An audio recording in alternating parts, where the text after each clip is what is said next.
என்னடா போண்டாவை நெத்தியில வச்சிருக்கிற? என்ன முழிக்கிற? நீ எல்லாம் பகல்ல பதுங்கிறன்னு தான் நைட்ல வந்திருக்கிற. டேய், என்னடா சைக்கிள் வச்சிருக்கிற? வண்டி டியூவைன் முடியலையே. பைக் எங்க? வித்துட்டு தண்ணி அடிச்சிட்டியா? அப்படிலாம் சொல்லாதீங்க, நாக்கு இழுத்துற போது. மகமாயி, இவரை மன்னிச்சிடு தாயே. மகமா ஏன்டா என்ன மன்னிக்கணும்? வண்டி எங்கடா? வண்டியை கோயிலுக்கு நேர்ந்து விட்டேனே. இந்த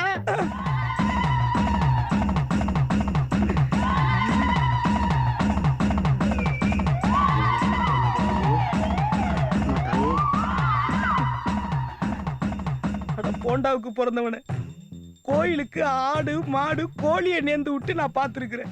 இப்படி டியூவுக்கு வாங்கின பைக்கை நேர்ந்து விட்டா என்னடா அர்த்தம்? இதெல்லாம் உங்களுக்கு அநியாயம். சாமி குத்தம், கைய கால இழுத்துரும். விட்டா இவனை இழுத்து விட்டுருவான் போல இருக்கு.